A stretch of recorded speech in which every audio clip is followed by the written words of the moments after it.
नमस्कार, मैं हूं हरिशंकर व्यास। सेंट्रल हॉल में आपका स्वागत है। प्रधानमंत्री नरेंद्र मोदी की 3 देशों की यात्रा सुर्खियों के नाते सफल हुई। भारत में चीन यात्रा का जो लाइव नजारा देखने को मिला, उससे प्रधानमंत्री को परम संतुष्ट होना चाहिए। लेकिन शोर या बतौर घटना विदेश यात्रा की चर्चा का एक अर्थ है, तो राष्ट्र राज्य को नफे नुकसान का मामला अलग है। अपना मानना है कि ठोस कारोबारी मकसद में दक्षिण कोरिया में भारत को अधिक हासिल हुआ। परिचय और समझ बढ़वाने वाली मंगोलिया की यात्रा थी। प्रधानमंत्री नरेंद्र मोदी के लिए असली परीक्षा वाली यात्रा चीन की थी। प्रधानमंत्री नरेंद्र मोदी ने चीनी नेतृत्व का दिल जीतने के लिए ई वीजा की ऐतिहासिक घोषणा की। ई वीजा का मतलब झगड़ों को भुलाकर भारत का दिल खोल चीनियों का स्वागत है। हिसाब से बदले में चीनी नेताओं को नत्थी वीजा देना बंद करना था।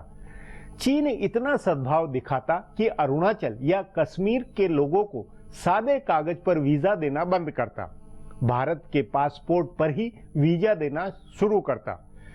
चीन ने ऐसा नहीं किया, तो इसका अर्थ है कि न्यूनतम राजनीतिक सद्भाव की कसौटी में चीन रूखा है। चीन जैसा है वैसा रहेगा। प्रधानमंत्री नरेंद्र मोदी ने अपने राष्ट्रवादी मिजाज को दरकिनार रख कारोबारी अंदाज में चीन को लुभाने की जितनी कोशिश की, उसका बीजिंग के नेताओं पर असर नहीं हुआ। सो सवाल है कि प्रधानमंत्री की यात्रा से भारत को कहां क्या हासिल हुआ। आज इस पर चर्चा है, मगर उससे पहले गपशप और खास सुर्खियां। शुरुआत सियासी गपशप से करते हैं।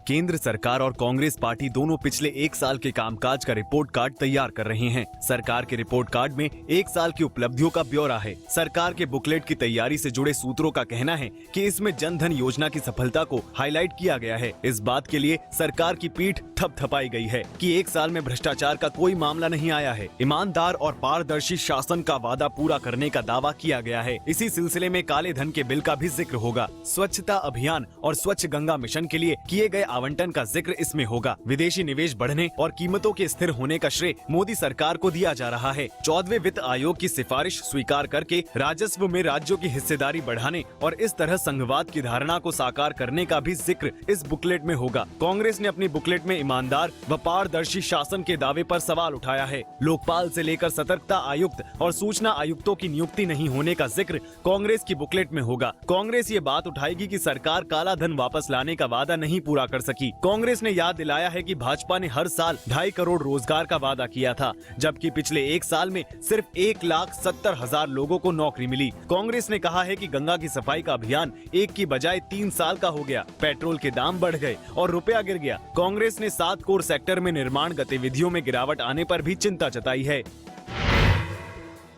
भारतीय जनता पार्टी के आला नेता बिहार चुनाव से पहले कई चीजों को लेकर दुविधा में हैं। चुनाव आयोग ने सितंबर-अक्टूबर में चुनाव कराने के संकेत दिए हैं। उससे पहले जुलाई में विधान परिषद की 24 सीटों के लिए चुनाव होंगे। इसका मतलब है कि बिहार अभी से ही चुनाव के मोड में चले जाने वाला है। इसलिए भाजपा नेतृत्व को मौजूदा सहयोगियों के बीच सीटों के बंटवारे, नई पार्टियों से गठबंधन और नेतृत्व की घोषणा के बारे में फैसला करना है। बताया जा रहा है कि भाजपा के आला नेता प्रदेश में बिना मुख्यमंत्री का दावेदार पेश किए ही चुनाव लड़ने की सोच रहे हैं। हालांकि बिहार में बिना संदेश सुशील कुमार मोदी सबसे बड़े नेता हैं और उनके नाम की घोषणा नहीं होने के बावजूद भी उनको ही नंबर 1 दावेदार माना जाएगा। लेकिन दिल्ली के अनुभव से सबक लेकर भाजपा वहां दावेदार नहीं पेश करेगी। ऐसी स्थिति में आंतरिक गुटबाजी की संभावना बढ़ जाएगी। मौजूदा सहयोगियों के साथ सीटों का बंटवारा बेहद माथापच्ची का काम है। भाजपा की दावेदारी 200 सीटों की है और कम से कम 180 पर समझौते के संकेत हैं। ऐसे में रामविलास पासवान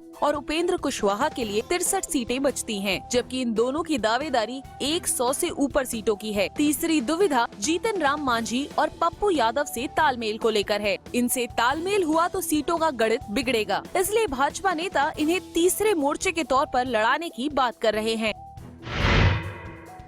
प्रधानमंत्री नरेंद्र मोदी की विदेश यात्राओं का चाहे जितना भी मजाक बने और विपक्ष चाहे जितना भी हमला करे, उनके विदेश दौरे नहीं रुकने वाले हैं। प्रधानमंत्री अभी 3 देशों की यात्रा करके लौटे हैं और उनकी अगली यात्रा की तैयारियां शुरू हो गई है। अगले महीने रमजान शुरू होने से पहले प्रधानमंत्री बांग्लादेश की यात्रा पर जाएंगे। बताया जा रहा है कि 5 से 10 जून के बीच उनकी 2 दिन की बांग्लादेश यात्रा हो सकती है। इसमें बांग्लादेश के साथ भूमि सीमा विवाद के निपटारे के ऐतिहासिक समझौते पर दस्तखत होंगे। संसद के हाल में खत्म हुए सत्र में इस समझौते को मंजूरी दी गई है। उसके बाद प्रधानमंत्री रूस और पूर्व सोवियत संघ के 5 देशों की यात्रा पर जाएंगे। रूस के साथ साथ उनको तुर्कमेनिस्तान, तजाकिस्तान, उज्बेकिस्तान, किर्गिस्तान और कजाकिस्तान का दौरा करना है। बताया जा रहा है कि प्रधानमंत्री उसके बाद लंदन जाएंगे। हालांकि अभी इसका कार्यक्रम तय नहीं है, पर सितंबर में प्रधानमंत्री मोदी एक बार फिर अमेरिका जाएंगे। इस साल संयुक्त राष्ट्र संघ के 70 साल पूरे हो रहे हैं। इस मौके पर महासभा की बैठक में हिस्सा लेने के लिए संयुक्त राष्ट्र महासचिव बान की मून ने उनको खास आमंत्रण दिया है। महासभा की पिछली बैठक के समय मोदी ने ही सुझाव दिया था कि संयुक्त राष्ट्र की 70वीं वर्षगांठ के मौके पर सुरक्षा परिषद से जुड़े सुधार होने चाहिए। अब आज की सुर्खियां ये लीक से कुछ हटकर है और इनसे देश की दशा दिशा को बूझ सकेंगे।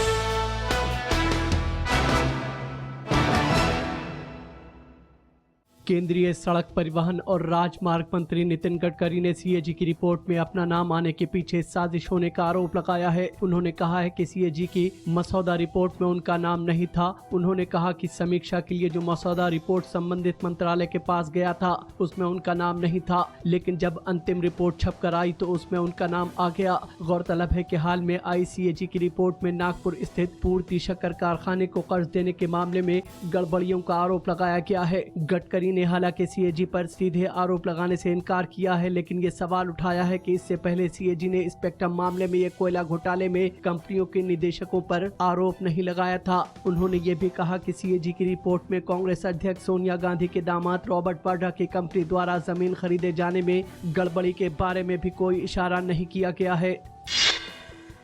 राष्ट्रीय जनता दल के प्रमुख लालू प्रसाद यादव ने कहा है कि बिहार में भारतीय जनता पार्टी को हराने के लिए सभी गैर बीजेपी पार्टियों को एकजुट होना चाहिए। उन्होंने आज कहा कि वो जनता परिवार की विलय या गठबंधन में पूर्व मुख्यमंत्री जीतन राम मांझी को भी लाने की कोशिश करेंगे। पटना से दिल्ली रवाना होने से पहले आज उन्होंने हवाई अड्डे पर पत्रकारों से कहा कि दिल्ली में उनकी मुलाकात समाजवादी पार्टी के प्रमुख मुलायम सिंह यादव से होगी, जिसमें जनता परिवार की पार्टियों की विलय या गठबंधन पर चर्चा होगी। लालू प्रसाद यादव ने कहा कि जनता परिवार की विलय गठबंधन की चर्चा हो रही है, जिसमें मांझी को भी लाया जाएगा। उन्होंने कहा कि बीजेपी को हराने के लिए बड़ा गठबंधन बनाने पर विचार हो रहा है। गौरतलब है कि मांझी पहले ही कह चुके हैं कि जिस गठबंधन में नीतीश कुमार रहेंगे उसमें वो शामिल नहीं होंगे। दिल्ली में विलय गठबंधन पर होने वाली बैठक में नीतीश कुमार भी शामिल होंगे। पूर्व प्रधानमंत्री राजीव गांधी की 24वें पुण्यतिथि पर उनको भावभीनी श्रद्धांजलि दी गई। कांग्रेस अध्यक्ष सोनिया गांधी, पूर्व प्रधानमंत्री मनमोहन सिंह और कांग्रेस उपाध्यक्ष राहुल गांधी ने उनकी समाधि वीर भूमि पर जाकर उनको श्रद्धांजलि अर्पित की। प्रियंका गांधी वाड्रा और उनके पति रॉबर्ट वाड्रा ने भी उनकी समाधि पर फूल चढ़ाए। इस मौके पर कांग्रेस के दूसरे तमाम वरिष्ठ नेता मौजूद थे। प्रधानमंत्री नरेंद्र मोदी ने ट्वीट करके पूर्व प्रधानमंत्री राजीव गांधी को श्रद्धांजलि दी। राष्ट्रपति और उपराष्ट्रपति दोनों श्रद्धांजलि देने के लिए राजीव गांधी की समाधि पर नहीं गए। बताया जा रहा है कि प्रणब मुखर्जी और हामिद अंसारी दोनों श्रद्धांजलि देने के लिए वीर भूमि जाना चाहते थे, लेकिन कांग्रेस अध्यक्ष ने उनसे अनुरोध किया था कि वो जयंती के कार्यक्रम में शामिल हो और पुण्यतिथि का कार्यक्रम सादगी से मनाया जाए। वैसे भी नरेंद्र मोदी की सरकार ने निर्देश जारी किया है कि महात्मा गांधी के अलावा बाकी किसी नेता की जयंती या पुण्यतिथि के मौके पर सरकारी कार्यक्रम नहीं होगा। भारतीय वायुसेना के लड़ाकू विमान मिराज 2000 आज मथुरा के पास यमुना एक्सप्रेसवे पर लैंड कराया गया। विमान एक्सप्रेसवे पर टच डाउन हुआ, यानी एक्सप्रेसवे को छूकर फिर उड़ गया। इस दौरान एक्सप्रेसवे को पूरी तरह से बंद रखा गया था और वायुसेना के अनेक बड़े अधिकारी वहां पर मौजूद थे। भारत में ऐसा प्रयोग पहली बार किया गया है। बताया जा रहा है कि सेना के अधिकारी इस संभावना पर विचार कर रहे हैं कि आपात स्थिति में लड़ाकू विमानों को ऐसी सड़कों पर उतारा जाए। यमुना एक्सप्रेसवे की तरह उत्तर प्रदेश सरकार ताज एक्सप्रेसवे को भी बनवा रही है, जो लखनऊ से आगरा को जोड़ेगी। सेना के अधिकारी चाहते हैं कि एक्सप्रेसवे के एक हिस्से को इस तरह से बनाया जाए कि लड़ाकू विमान आपात स्थिति में वहां उतारे जा सके। इस बारे में राज्य सरकार और सेना के अधिकारियों के बीच कई दौर की बातचीत हुई है। अन्ना डीएमके प्रमुख जयललिता शनिवार को फिर से मुख्यमंत्री पद की शपथ ले सकती हैं। बताया जा रहा है कि मुख्यमंत्री ओ पनीरसेल्वम कल मुख्यमंत्री पद से इस्तीफा देंगे। कल ही अन्ना डीएमके विधायकों की बैठक बुलाई गई है, जिसमें जयललिता को विधायक दल का नेता चुना जाएगा। उनके लिए डॉक्टर राधाकृष्ण नगर के विधायक ने अपनी सीट खाली कर दी है। बताया जा रहा है कि उनका शपथ ग्रहण का कार्यक्रम बहुत सादा रहेगा। वो राजभवन में या मद्रास यूनिवर्सिटी के हॉल में शपथ ले सकती हैं। हाल ही में उनको आय से अधिक संपत्ति के मामले में बरी किया गया है। कर्नाटक हाई कोर्ट के उस फैसले के बाद वो पहली बार जनता के सामने आएंगी। वो कल अन्ना डीएमके संस्थापक एमजी रामचंद्रन सहित दूसरे कई नेताओं को श्रद्धांजलि भी देंगी। फिलहाल अब एक ब्रेक है, फिर खुलासा होगा।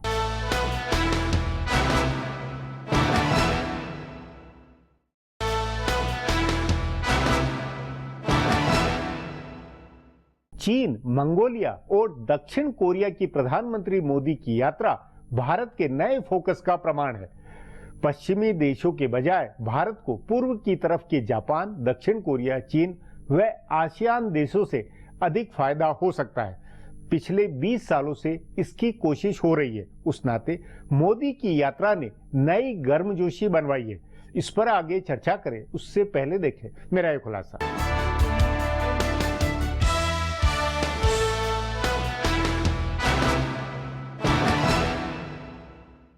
प्रधानमंत्री नरेंद्र मोदी क्या पूर्वी एशियाई देशों के प्रति अपनी नीति बदल रहे हैं? यह लाख टके का सवाल है। मोदी ने प्रधानमंत्री बनने के बाद चीन के प्रति बेहद सख्त रुख दिखाया था। उन्होंने चीन के घनघोर विरोध की अनदेखी करते हुए वियतनाम के साथ दक्षिण चीनी सागर में तेल खोजने और खुदाई करने का करार किया था, यह जानते हुए भी कि चीन दक्षिण चीन सागर पर दावा रखता है। भारत ने वियतनाम से संधि की थी। इसी तरह जापान के प्रधानमंत्री शिंजो एबे के साथ बातचीत में एशिया प्रशांत क्षेत्र में मोदी ने भारत, ऑस्ट्रेलिया, जापान और अमेरिका का एक साझा समूह बनाने पर सहमति दी थी। यह समूह सुरक्षा और सामरिक रणनीति के लिए तैयार किया जा रहा था, लेकिन अब चीन के प्रति उन्होंने नजरिया बदल दिया है। चीन के दौरे पर जाने से पहले मोदी ने साझा सैन्य अभ्यास में से जापान को बाहर किया। पहले भारत, अमेरिका और जापान को साझा सैन्य अभ्यास करना था, लेकिन चीन की नाराजगी को ध्यान में रखकर मोदी ने जापान को रोका। इससे ऐसा लग रहा है कि अब एक बार फिर मोदी चीन को उस नजरिए से देखने लगे हैं जिस नजरिए से गुजरात का मुख्यमंत्री रहते उसे देखते थे।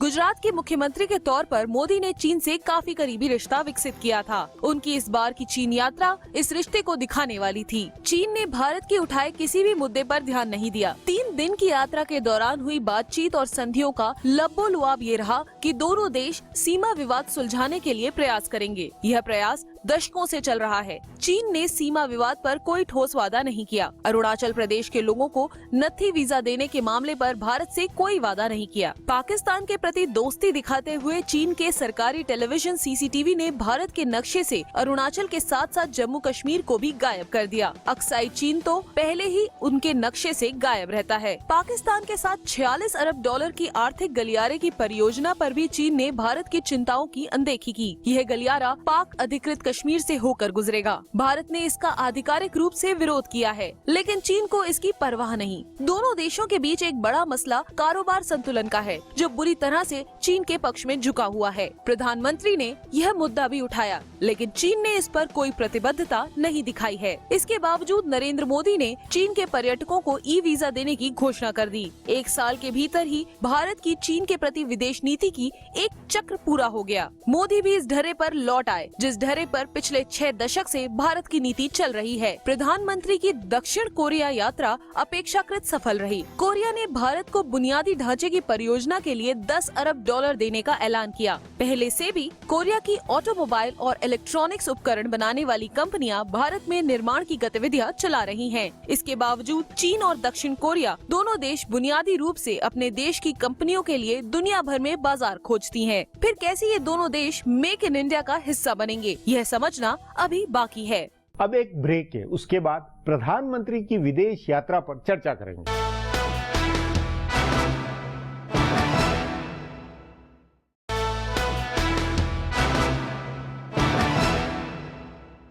जापान, चीन और दक्षिण कोरिया तीनों पूरब की मजबूत आर्थिकी है।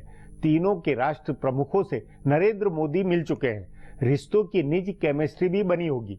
सोचने वाली बात है कि इन तीनों में से प्रधानमंत्री को सर्वाधिक गर्मजोश माहौल कहां मिला होगा।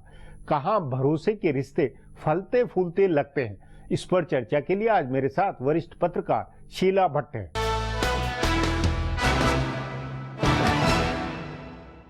शीला जी, प्रधानमंत्री की 3 देशों की यात्रा की जितनी सुर्खियां रही और बतौर घटना उसका जो महत्व रहा, उससे अलग हटकर यदि विचार करें तो देश को, राष्ट्र राज्य को क्या फायदा हुआ है, उसके क्या अर्थ है राष्ट्र राज्य के नाते? देखिए, एक बात स्पष्ट है हरिशंकर जी कि प्राइम मिनिस्टर का पूरा ध्यान जो देश में वो एक इंडस्ट्रियल कॉरिडोर बना रहे हैं उसके आजू बाजू में धंधा, व्यापार, एक्सपोर्ट इंपोर्ट का बिजनेस वो बढ़ाना है। और इसके लिए चाइना और साउथ कोरिया दोनों बहुत ही अहम, और जापान भी है, पर ये 2 देश बहुत अहम है क्योंकि प्राइम मिनिस्टर सोच रहे हैं कि 2019 के तक वो सबसे ज्यादा क्या जल्दी काम कर सकते हैं। उनको उनका मैंडेट जो है वो बहुत सादी भाषा में अगर रखे तो नौकरियां देना है, और नौकरियां देने के लिए उनको ये जो कॉरिडोर के आसपास जो धंधे हैं, व्यापार और धंधे, जो बॉम्बे से दिल्ली, दिल्ली से चेन्नई वाला जो अभी चाइना में जिसके लिए बात हुई है,